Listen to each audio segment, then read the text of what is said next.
Hello, everyone, and thank you for joining this episode of Tangents presented by the From the Middle podcast. This episode is centered around the soon to be hit game, Nuns with Nunchucks and other controversial combatants.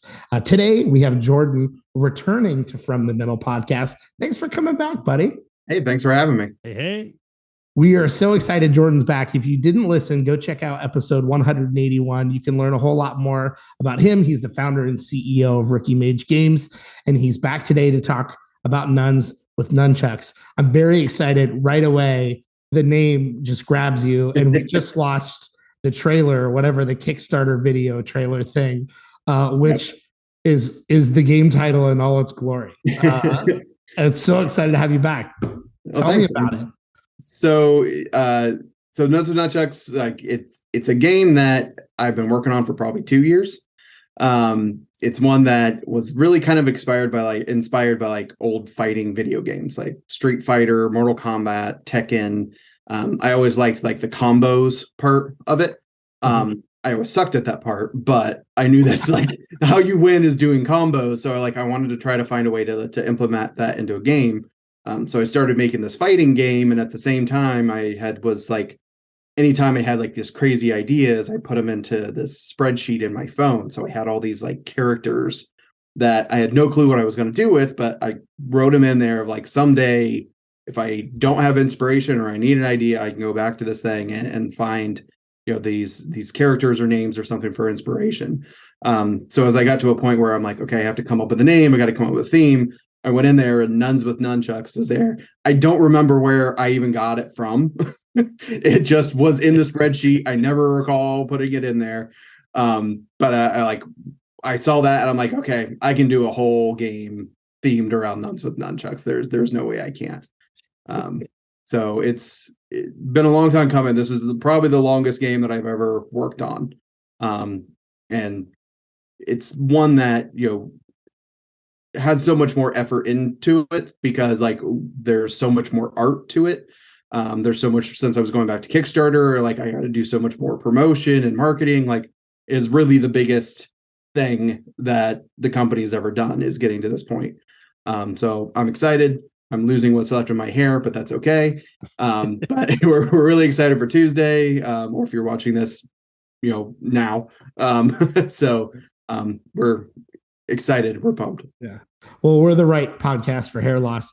So when you were talking about, not being able to master the video game combos, totally the same growing up. And you're Yes. if I couldn't master it as a video game player as a kid, I'm going to turn it into a medium that I can master. Yes, I freaking love that. And in the trailer and even playing the game with the absurdity and awesomeness of the characters, I was saying before, it just reminded me of dumping out the bucket of toys as a kid, and it's here's an army guy, but I've got Batman, but I've got a T-Rex, and it's just so absurd. It's awesome, and I freaking love it. So I'm glad that you're doing this.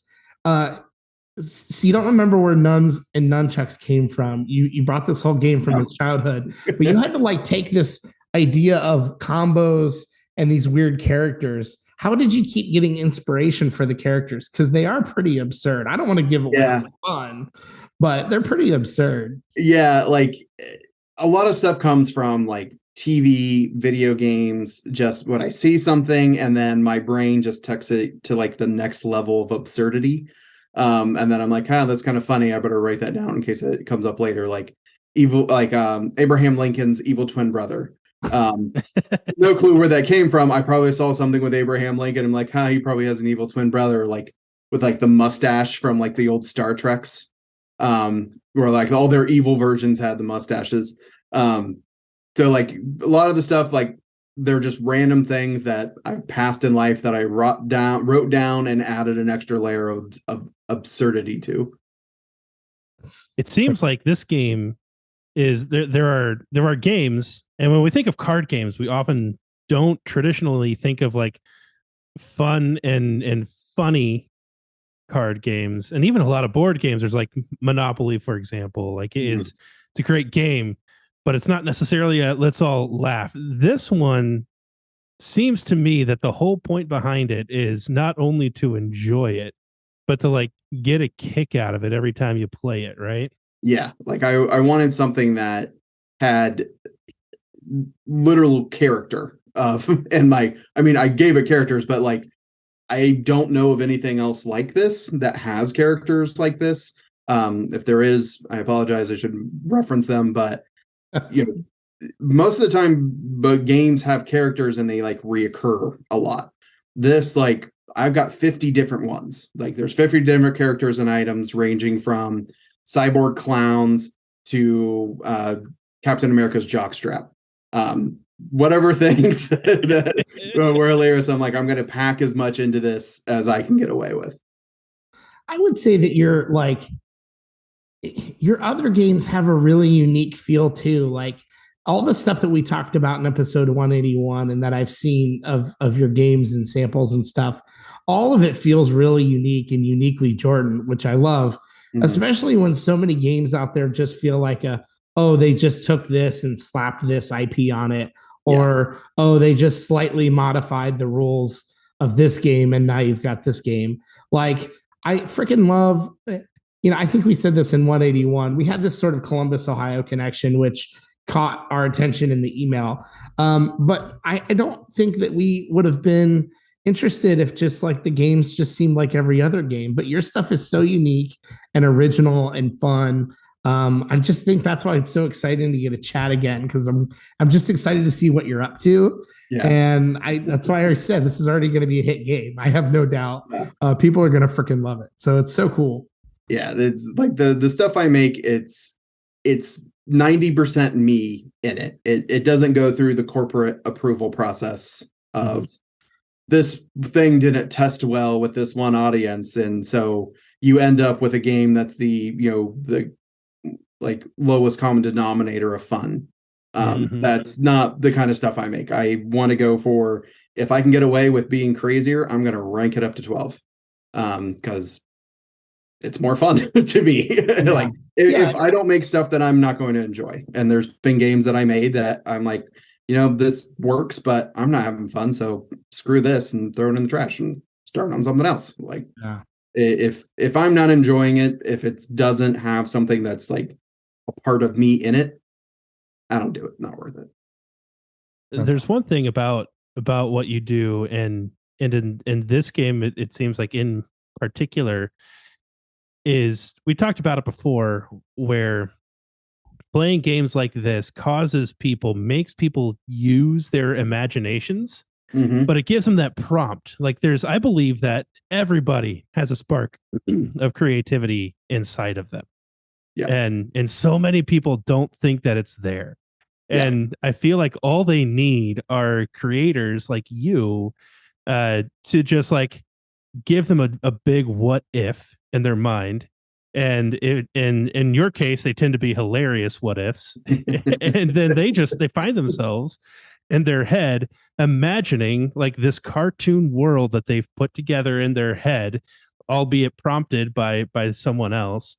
And then people get to sit around a table. That's what I love about these kinds of card games that you do, that people can sit around a table and they're all imagining the same kind of scene in whatever way is funniest to them. I love that. And I like what this probably does for people. Yeah. Like because you get into like video games and stuff like that. Like I love video games. Like I'm not intending to trash video games, but like everything is like as presented. There's no variation. Like the world is already filled for you, and that's really cool to explore and stuff, but there's not any creativity in there. Where with any type of like card game, stuff like that, there's always a little bit of, even if you're playing Clue, the library is there, but in your mind, you're picturing a library in the way that you want to. Like, how big is the fireplace? Does it have a big, portrait over it of some guy with a was a stogie? I meant pipe. So that's one of the cool things is like, especially because when you get into play testing with it, you get to hear what people are imagining when they play it. So you get a little bit of feedback of like they created their own little world in this way that's different than how you did it, but like it's perfectly valid as long as they're having fun and they're being creative. Great. Yeah. I think people associate so much creativity with I can't draw, I can't paint, I can't write music. I must not be creative. Mm-hmm. And you hand somebody a bucket of building blocks, or you give somebody a tablet with a pencil and 80 different drawing tools that you can use in the app, or a really fun, quirky game. And all of a sudden they're being creative when they don't even realize it. Yeah. And so I think I love that you brought that up, Kendall. That's great. And not to say that traditional art and painting talents aren't useful. Obviously, you had to have them too. Yeah. Tell me a little bit about. Yeah, tell me a little bit about the illustration. Did you do it? Did you get an illustrator? What was that whole process like? So for this one, I used a separate illustrator. I did Don't Get Stabbed. I did some of The Unseen. But as I've moved on, I'm like, I need to find people better than I am. So for this one, I actually found this guy by chance. His name, he goes by Creeps McPeeps.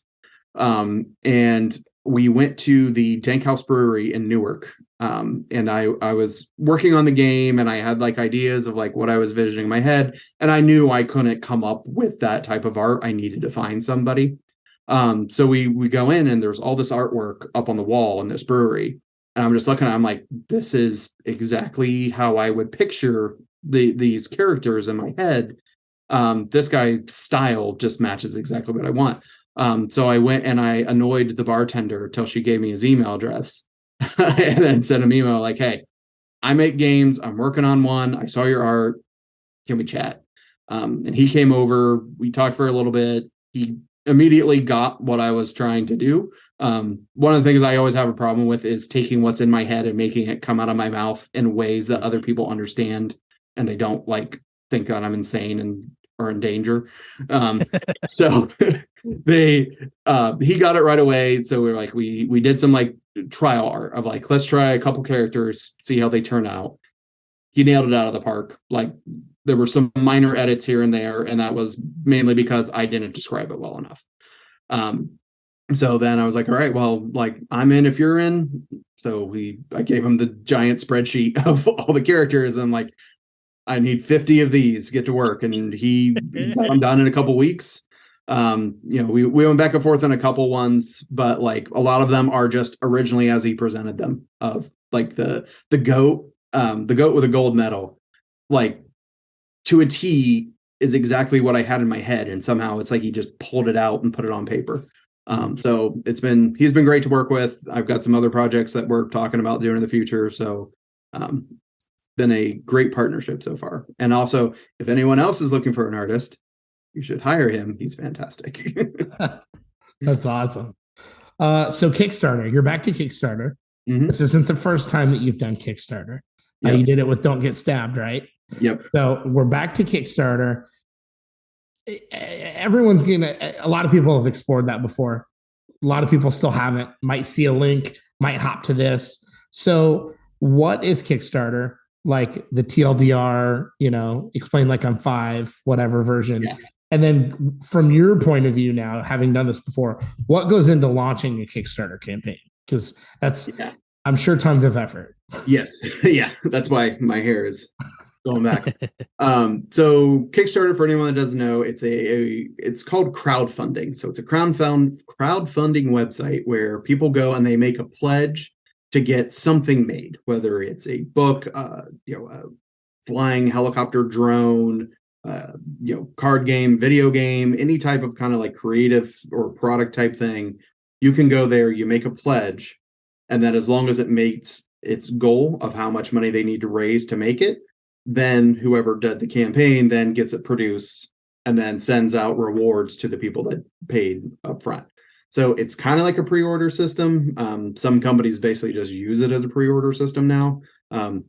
For me and a company of my size, it's no, we have to meet the goal. The game doesn't get made. It's kind of like a pre-order, but like the games aren't even made yet. With like this money that you're pledging goes towards making sure the product gets made. Yeah, and so obviously, I'm sure some Kickstarters have met a goal and haven't paid out, or some Kickstarters don't make their goal. You've successfully done this before and have successfully worked with backers before. So exciting for you because you've got some street cred there, which is great. And so when does the Kickstarter begin? How do people learn more about Nuns with Nunchucks? So the Kickstarter starts on Tuesday, March 28th, early morning, probably around 8:30 or 9. I'm waiting to see if some press stuff works out. So I got to figure out my timeline on that. I'll be figuring out timeline until like 7:00 the morning of, because that's just how Kickstarters work. So you can actually go to nunswithnunchucks.com now. It takes you to the Kickstarter page, and you can create a Kickstarter account if you don't have one, and you can click the button and it will send you a notification as soon as it goes live. And then like we have everything on our social media, or if you sign up on our email list at rookiemage.com, or get an email letting you know. So it's all, nunswithnunchucks.com just takes you right there to where everything will be. Awesome. Kendall, I have taken over. Do you have any questions for Jordan? I'm very curious about gameplay. So we've talked a lot about this game and kind of talked around how fun this game is and seems, but I mean, you don't have to go through rules bit by bit, but basically people sit around a table, they have this red box in front of them. What's the game? So in this, you have decided that you are going to be a world dictator. So your first goal, now that you've decided to change careers, is to build up your army. Unfortunately, all the good combatants of the world have been stolen, so you are kind of stuck with what's left. So that's why you get crazy things like we've got a couple ones, the reanimated corpse of Attila the Hun, the cryogenically frozen head of Jeff Bezos. So you kind of get what is left. And so you start with, you can have 2 to 4 players. It takes about 20 minutes-ish to play. And we recommend for kids 15 or people 15 aged and up, because there is some alcohol references and some drug references on it. PG-13, but because it's a game, sometimes people won't pay attention. So if you're watching this, don't buy it for your 7-year-old. You will not like me if you do that. So basically kind of how this works is you start with 8 cards and you put 3 down in front of you, and those are called your on deck cards. And then you have 5 that are in your hand that you can use in certain circumstances. So each of the cards has icons on them. Let's see if I can find one real quick. Nope, I'm gonna pull it up. So they have different icons on them that let you know what kind of powers they have. So like there's an attack icon, there's a heal icon, there's a stealth, a go again, and a special. So attack and heal is basically just kind of like hit points, and we got tokens in there to help you keep track. So if you use an on deck card and it has 2 hit points, you give someone 2 hit tokens. When someone gets 15, they're out of the game. Where you get into the combos is where it gets fun. So that's when you can use the go again symbol to use another on deck card, or you can use a stealth card and then you can use something that's in your hand, because sometimes you might want to keep stuff hidden so that people don't steal it or destroy it, take it and use it from themselves. So you can kind of hide stuff to build up these really cool combos. Like my partner and I, we were playing a couple weeks ago, and he like devastated me with like almost 10 points in one thing. And I'm like, I didn't think that was possible. And I designed the game, yet you somehow managed to pull this off. So that's where it gets fun, because it leads so much unpredictability and has some strategy to it. This is definitely the most like strategy driven game that I have, because it's all about biding your time, making sure you kind of build up to a combo with the cards, by also making sure you don't put yourself in a position where you could like lose stuff. Mm-hmm. It also sounds like it's there's like we can all think of, there's other fantasy card games out there that people get like really serious about, and like trade cards, those kinds of things. It doesn't sound like it's that serious. So no. you don't have to be a wizard to figure out how to play this game, nor how to play it well, but there's a little bit more to it than just straight up dumb luck. Yeah. Although I will say this, with all of the crazy characters, like I'm sure, like you can correct me if I'm wrong in the future, but for like the next 20 years and beyond, you're going to be thinking of more stupid, ridiculous characters that could have gone into this game. I've already got a list for an expansion pack. Exactly. I'm thinking like expansion pack, and maybe you could have like I'm totally looking forward to an evolution, maybe even of like you have this game, which is a fun family party game. Even have your friends over. Nobody has to know how to play before they show up, and everything else like that. But man, wouldn't it be fun to have these ridiculous characters in one of these like these highfalutin fantasy card games? Man, it'd be. Yeah, I'm waiting for the Spaceballs Star Wars spinoff Aliens version. Yeah, that every alien kind of looks like somebody from a familiar universe. yeah. Yeah, I got characters enough for like an expansion that I might do someday, but I also have like a very not safe for work characters. Like there was a lot that I could not get in here. There in the first version, it was a lot more inappropriate, and I pulled it back a little bit to kind of make it like, but my nieces and nephews are like teenagers and they like playing it. So I'm like, all right, well, I can make this kind of more appropriate. So it's a little for everyone, but still make sure it's fun and hilarious. And then someday I might do I call it the unholy pack because I think it's funny with nuns. There you go. Yeah. Just the very inappropriate things that when I send them to the manufacturer, they're going to judge me, and I'm okay with that. Yeah. Maybe break some international law. Who knows? Yeah. Kendall, any other questions? I'm probably on a list already. So, Kendall, any other questions? Did I miss anything? No, I don't think none that are appropriate for this. All right. Well, the Kickstarter goes live March 28th. Yep. What else do you want to plug? We know about the Kickstarter, nunswithnunchucks.com. Anything else? That's the big stuff. I've got all my other games, like there's 6 others. If you check out rookiemage.com, you can see all the stuff. And also, if you're going to support the Kickstarter, you can actually add them as add-ons as part of one thing. So like if you want to try Don't Get Stabbed, if you want to try Oh Nuts, when you do your pledge for Nuns with Nunchucks, you can add it on and like you'll get it in April. You don't have to wait forever for the production stuff. I'll just do all that stuff right after. That's awesome. Definitely go follow his websites and social channels and newsletter and all that. I know Don't Get Stabbed had like 1 billion reviews on Amazon that are all super positive. So you can feel good that lots of people have played and are having an awesome time with that game too. Jordan, thanks so much for joining us, man. It was great to have you back. It's great to hear about your newest project. I know it's going to be successful. So I'm just excited that I got to talk about it on the front end. So cool. Yeah. Awesome. Well, thanks for having me. Like, it's always great to talk to you guys. So I had tons of fun. Love it. Thanks.